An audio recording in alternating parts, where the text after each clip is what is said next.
Amy Newman Shapiro.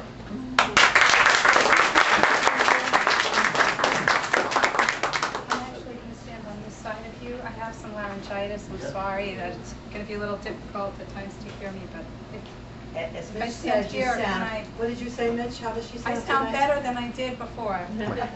He said very sexy. Oh, okay, thank you. Better than before. The first question, I'm just going to throw some questions at you. You're going to answer. We're going to go back and forth. Okay. That's why I called it the Author's Studio. Arthur Griffin is here tonight. His son Paul Griffin gave me that name because when I first interviewed him, I said, well, I'm just going to introduce you and sit down. He said, no, I want you to ask me questions like James Lipton. And then you call it the Author's Studio. So he was responsible for this a little bit. So Amy, what first drew you to the field of nutrition?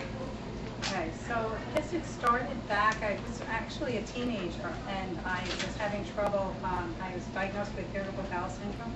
And so what I ate became really very important to me in finding out how I can eat and feel healthy. Fast forward a number of years, and then fitness became a hobby, and I embraced it after college. I really got into it, and everything I was reading and doing was it was focused around nutrition and exercise as a hobby. I had a degree in psychology. I knew that I wanted to do some sort of counseling with it, so I decided to put the two together, and I went back to school for nutrition, and that's basically it. Tell us who encouraged you to put this program in writing into a book form. So I guess it was about I've been working for Brookhaven National Labs as a consultant for about 8-9 years, and after I had been there for a year or two, they had been using Weight Watchers on site as their weight loss program, and they weren't seeing the results. People were getting frustrated. He would tell me that they were lifelong members of Weight Watchers, but still not being able to take off the weight or keep the weight off. And so they asked me to put together a weight loss program, which I did. And the great thing there is that there's a occupation medicine clinic attached to the site because it's got 3,000 employees. It's a large campus. And so we were able to track not only weight, we were able to track high cholesterol and blood pressures and blood sugars and everything. And people would take this class with me, and they would see huge results. Be able to get off medications, take the weight off, and we'd be able to track them because they'd still be working there a year or two later and see how many people kept the weight off. 70% of the people were able to keep the weight off, which is a huge number. And so they started asking me, everybody who I worked with started asking me when I was going to write the book, both clients and people I was working with at the lab. So finally I just You told me they did a certain amount of research on the results of the program. Yeah. They did outcome studies so that we'd be able to see how successful it was, and it was hugely successful. So that was. Tell us who is the most successful with the program. What kind of person? Now that's a tough question. Who is the most successful? The person that's the most successful is the person that actually is motivated to make change. So most people are either trying to, need to lose weight through some kind of diet. They get frustrated because a diet is very restrictive, so they have to live without what they want. And then they may lose weight because a diet being restricted means you're eating fewer calories, so it helps you lose weight. But then they feel successful, so they go off the diet. Because you go on a diet, you go off the diet. And then you go back to eating what you do enjoy eating, but you don't know how much to eat of it, so you wind up putting the weight back on and even more. So the person that's actually motivated to look at what they do and try to figure out what small steps they could take, what they can change, that's the person that's going to, the person that embraces change. The person that knows that they want new habits, that's the person that's going to be most successful. Everybody back there, can they hear? You guys can. Is it possible to gain a healthy lifestyle from this book, even if you don't have a lot of weight to lose? Absolutely. The book is about learning to make healthy choices, learning to make good food decisions. So even if you don't have weight to lose, you might want to take a look at what kind of eating habits you have when you're eating out, or how to fuel your body correctly. If you're able to maintain your weight but you're skipping meals, it's how to actually be nutritionally sound, how to choose the right fats, how to choose the right carbohydrates, what kind of nutrients really do belong in a healthy diet. And exactly how much chocolate can you have? I think it was a very important question. Absolutely. Is that a good question? Being a fellow chocoholic, I absolutely agree, and this is what I suggest, and I take my own advice. If that's what's going to really make your heart sing, then you absolutely should have the chocolate. It's how much. It's not what we eat, but how much that makes a difference. So I usually suggest to people that if you've eaten everything else that your body needs for the day, if you want to splurge on 100 calories of whatever it is that is the thing that makes you, the food that you're going to enjoy, whether it's chips or chocolate, or then allow it in your diet so that you can have, if you love chocolate and never eat it, when you're around it, you'll probably eat too much of it because you're going to say, well, I can't have it again for so long, I have to enjoy a lot of it. But if you have a little every day, then it's no harm done. Yeah. Just make it a good quality chocolate. If you want, just go for the healthy stuff. That's the stuff that's at least 70% cocoa. So if you choose dark chocolate, you're actually eating something really healthy for your heart and body. So no Milky Ways. No. If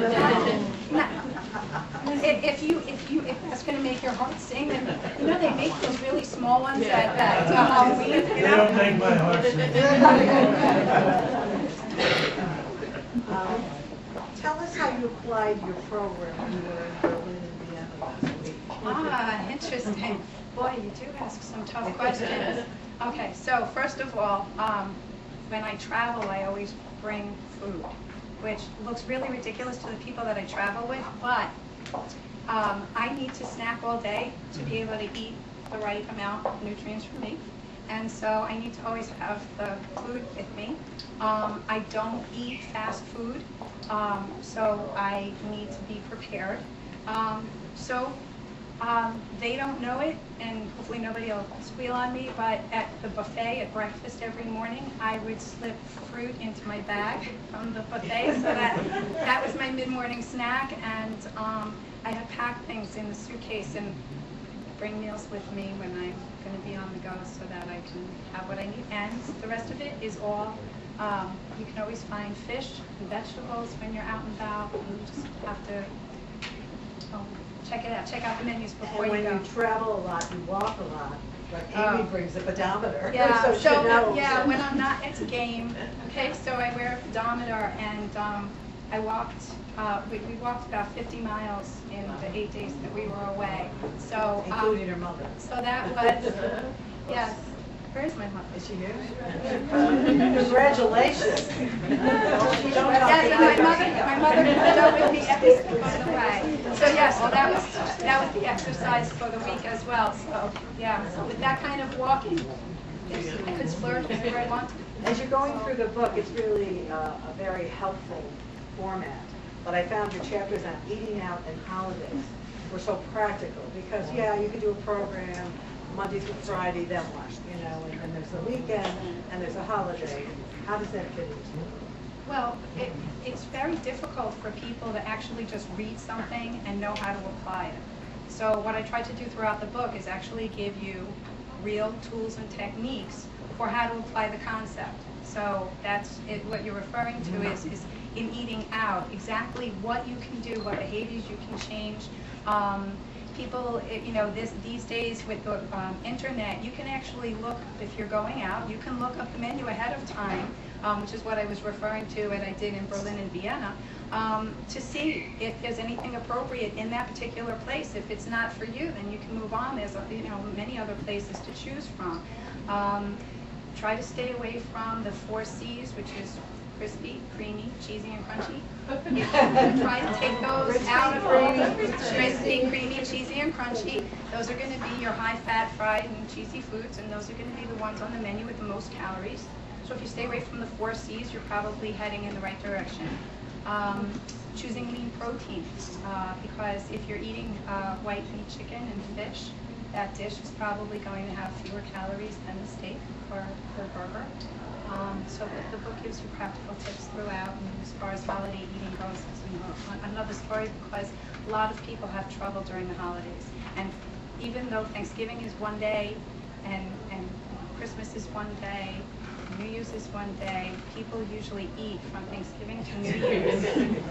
And so like how to navigate the holidays. And actually we've done challenges when I was able to do the outcome studies. We did challenges to see how people could do during the holidays. And it was amazing how they had all the right tips and tools and techniques to not gain weight during the holidays, and we actually had people lose weight.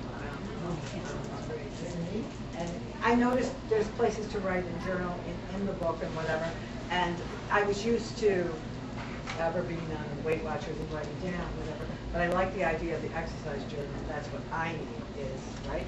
And if you don't, It's just trying to get me out walking on the beach every day, but writing it down. You know, writing walking down. is not just for weight, okay? Walking is really important for your health. Walking lowers your blood sugar, it lowers your blood pressure, it lowers your cholesterol, it helps you sleep better at night. It keeps you from getting, the latest research, the most recent research is how it, you know, age-related dementia and Alzheimer's, it's like 50% less risk if you walk. It's just a healthy thing to do for your entire body, besides the fact that it helps you maintain your weight. I liked when you did the studies that you were able, in some cases, to lower blood pressure, Yes. cholesterol, sugar levels, and that. Yes, and there was, I still do these classes live, and very recently there was in one of the, I think it was last spring's class, there was a gentleman in the class who was on 3 medications for his diabetes, including insulin, and he was on blood pressure medication, cholesterol medication, and in 6 weeks he was off of, he was off of the insulin, he was off of most of his diabetes medications. By the end of the program, he was off his blood pressure medications. So. 6 months or 6 weeks? 6 weeks. He went back to the doctor, and he had a cause to go to the doctor, because actually what was happening was then I had to help him through, because his blood sugars, he was dropping weight, he was being active, and if you know anything about diabetes, if you're taking too much medication, then it has to be regulated, so otherwise you get too low. So yeah, so we sent him back to the doctor, and he says, oh, you don't need this anymore, and I still see him, and he's able to maintain all of that. And he's still working on this more. It's been 35 pounds. Really, he's still. Yeah, I've seen people, you know, lose up to 50 pounds. Yeah, and I think there's a lot of hidden stuff that we're eating that we think is healthy, and maybe it's not. I went on my only cruise in my life, and I had a terrible reaction. My hands swelled up, my ankles swelled up, and everything. And I went to have my hair done, and the guy in the salon was this bodybuilder, and he said, "You can't eat on this stuff." And I said, "Why can't you eat it?" He said, "It's all preservatives." He said, "I said, well, what do you eat?" Things in packages, and you know, fresh vegetables or whatever. He said, because it has to be done right. The meat and the chickens and all that. And I was so sensitive to it. But I was A lot of people I was a are. mess. I couldn't do it. The best thing that you can do for your health is eat whole fruit instead of processed fruit. Whole food instead of processed food. Once you're taking it out of a box, read the label, read the ingredient list. If the ingredient list is longer than a few lines, don't eat it. If there's anything on the ingredient list that the words just don't roll off your tongue, it's probably a chemical, don't eat it. And that way, you know, fresh vegetables and fruits, it doesn't have to necessarily be fresh. You can buy frozen vegetables for convenience. But if you can stop eating out of the box and stop eating a lot of convenient and prepared foods, you will be able to get rid of a lot of the sodium, a lot of the sugar, preservatives, food additives. They may make people sick. Is there one thing we haven't covered that you'd like to do? There's hundreds. Amy and I just met, like, a week ago, 2 weeks ago? Yeah, When we first sat down. Yes, Yeah, true. we said when we sat down. Yes. And now we just stop have these talking about it. conversations. It may not be necessarily about the book, but we just go on and on forever, you know. The idea is that I know people who are reading the book from cover to cover. You would like to work the program as it's written. It's read a chapter, apply what you've read for the week before you move on to the next chapter. And so it's great if you can read through and pick up lots of new ideas, but try to go back and do it week by week, because there's a reason for that, and behavior change is slow. If a habit is a behavior that you do without thinking about it. So what we're trying to do here is change unhealthy behaviors, the behaviors that aren't working for you. So what you want to do is you want to practice those behaviors, those new behaviors. You cannot break a habit. You have to change it. Okay, you have to replace the habit that you've got. It takes about 3 weeks of practice to do that. If you overload with too much information, you're not going to be able to take that idea and work it until you own it. And the most important thing is whatever change you choose something that you can be consistent with. So if you say, I'm never going to eat chocolate again, okay? But if you don't like chocolate, that's easy for you, that's fine, okay? But if you love it, it's not the thing to give up. So you can only do it for so long before you feel too tired. Choose something that you actually can stick with, and then you'll see success. We're going to just ask for a couple of questions, and then we're going to move over to the book signing table. Does anybody have a question? Yes, I have a question about gluten-free. Yeah. Could you explain what that means, and also is that if you choose to eat a gluten-free diet, does that naturally mean you're going to lose weight? Okay. There's a lot of diets in the media that people don't quite understand, and there are people who require for their health a gluten-free diet. There are people who do not tolerate gluten. There are people who have celiac disease, which means that the body actually cannot handle it at all. And so this has become like a catch diet for, it's in the media. There are famous people saying, I'm on a gluten-free diet and I'm losing weight with this. But there's two things I want to point out. First of all, nobody should go on a gluten-free diet if they suspect they have a gluten intolerance or celiac disease, because when they're tested by the doctor, if they've already followed a gluten-free diet, the test might not be accurate. And the other thing is that people who follow gluten-free diets, gluten-free foods, because the gluten actually changes when they take gluten out of foods, it changes the texture. So gluten-free foods, a lot of times when they make something gluten-free, they add in fat and sugar to make it more palatable. So if you think that by buying the gluten-free food, you're buying a food that's going to be lower in calories, you're not only wrong, you have to look at the label, because you might be actually buying a product that has more calories than the original product.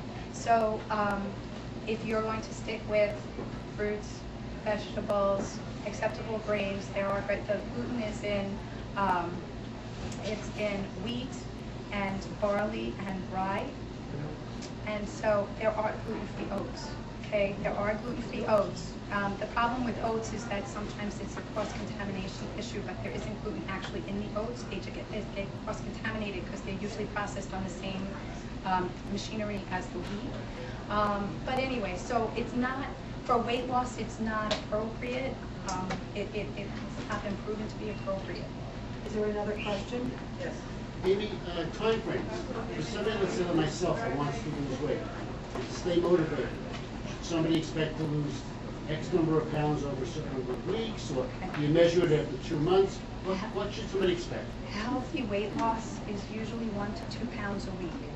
If you lose weight too fast, you're actually going to stir up a counterproductive things like if you lose weight too fast, the body actually, because it fights to maintain a weight, it's the same thing as like everybody's got a steady body temperature. The body fights to keep a steady weight. So if you lose weight too fast, then you could wind up, I call it like start, waking up the monster. Should that be within the first You'll couple wind of up. weeks? Or should you wait a couple of weeks before you can get back on the scale type of thing? Oh, I suggest to people to weigh themselves once a week, but if you are losing weight faster than 1 to 2 pounds a week, you could either winding up getting very hungry because you're actually encouraging your body to gain the weight back.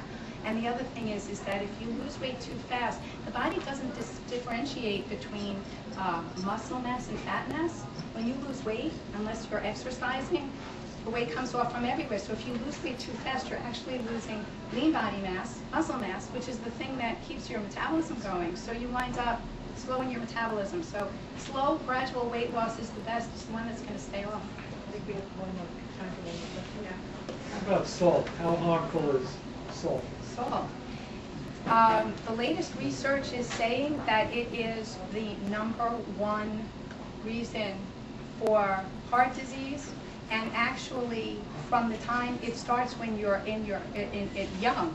So people who don't, they haven't had a problem with high blood pressure, develop high blood pressure from the salt that they've eaten throughout their entire lives. So basically, salt is really a problem. It's so pervasive in our food. The average American diet takes in about 4,000 milligrams of sodium a day, and the recommendation is to keep it to less than 2,000 for heart health. And that's not just people that have a problem, it's everybody. So yeah, salt is a problem. Thank you, Amy. Thank you. We are going to have a book signing at the table over here. I want to invite you all, I see Diane, Marina in the back. We're having a little meet and greet at EXO Wine and Chocolate Lounge on Wall Street. Because you're ready for your It's chocolate. across from Walmart. I'm ready for chocolate. And the vodka. What did you tell us? You just not drink. How many Cosmos are you allowed? That's what I need to know. Not if you drop it. Not if, no, I'm not going to. No, she said leave out the juices and just have the vodka. Really? There's no calories in I think vodka. she was asking me about the calories in the alcohol. I said, you have to start from the beginning Oh, of the right, I'm conversation. sorry, I missed part of that conversation.